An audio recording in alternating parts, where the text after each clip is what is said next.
Welcome to The Explainer. Today, we're going to tackle a really big topic, personal finance. But don't worry, we're going to build a simple, powerful foundation for your money. And we're going to do it all in about 5 minutes. I mean, let's be real for a second. Does managing your money with all that jargon and all those rules just feel totally overwhelming? Yeah, it can be super intimidating for a lot of us. But here's the thing, it really doesn't have to be. So that's exactly what we're here to do. We are going to lay out a simple, clear roadmap. The whole idea is to take that financial anxiety and turn it into real, confident action. We'll give you the tools you need to start building that secure financial future. All right, let's jump right in.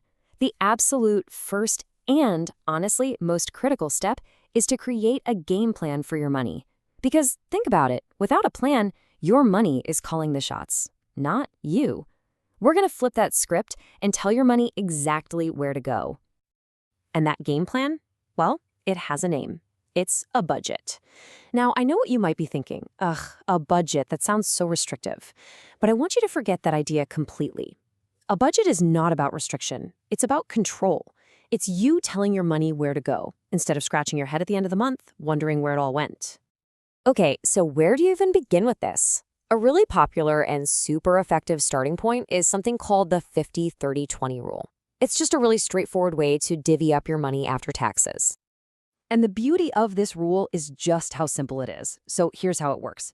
50% of your paycheck goes toward your absolute needs. We're talking rent, groceries, the essentials.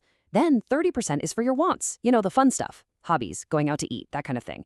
And that last 20%, this part is absolutely crucial. That's for your future. It's for building up savings and knocking down debt. Okay, so once you've got your game plan set, the next thing you need is some protection.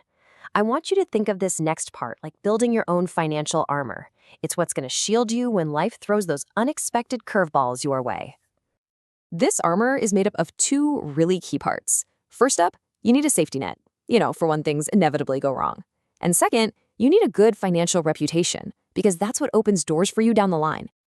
So that safety net, that's your emergency fund.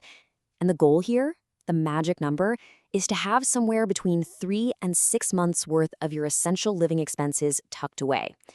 This is the cash that's going to keep you afloat if, say, you suddenly lose your job or get hit with a surprise medical bill. It's literally your peace of mind fund. And what about that financial reputation? Well, in the world of money, we call that your credit score. It's basically just a number that tells banks and lenders how good you are at paying back money you've borrowed.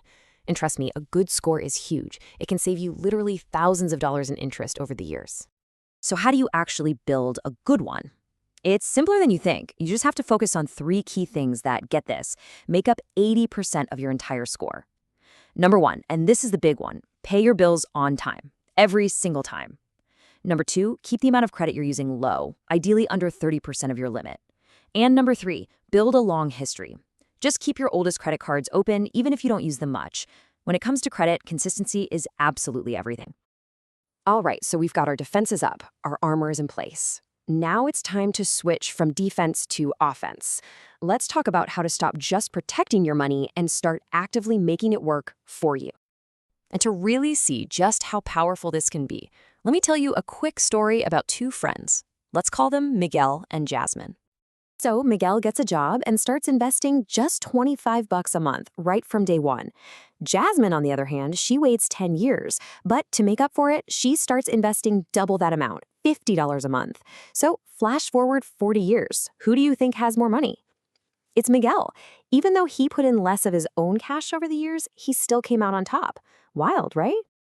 So what was Miguel's secret weapon? It's this incredible force, sometimes called the 8th wonder of the world. Compound interest. All it means is that the money your investments earn starts earning its own money.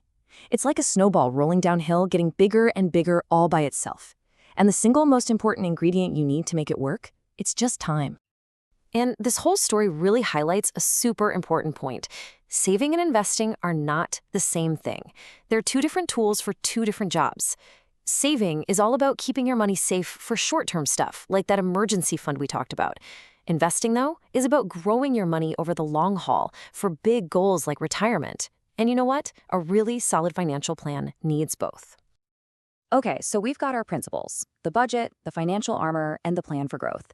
So, how do we actually apply all this to those huge life decisions? Well, let's take a look at one of the biggest ones out there: buying a house. There's this really common idea that buying a home is always a better financial move than renting. But is it? Let's actually run the numbers.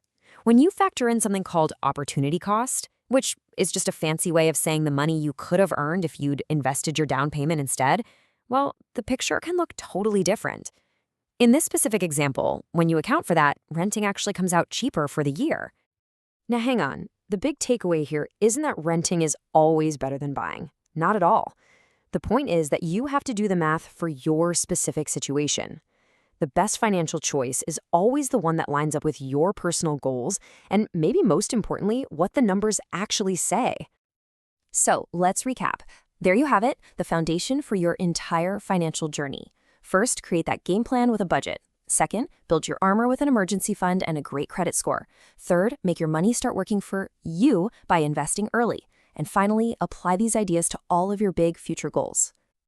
And that right there, that's your foundation for real financial confidence. You know what they say, the longest journey starts with just one step. We've just laid out the roadmap. So now the only question left is, what's the very first financial step you're going to take today?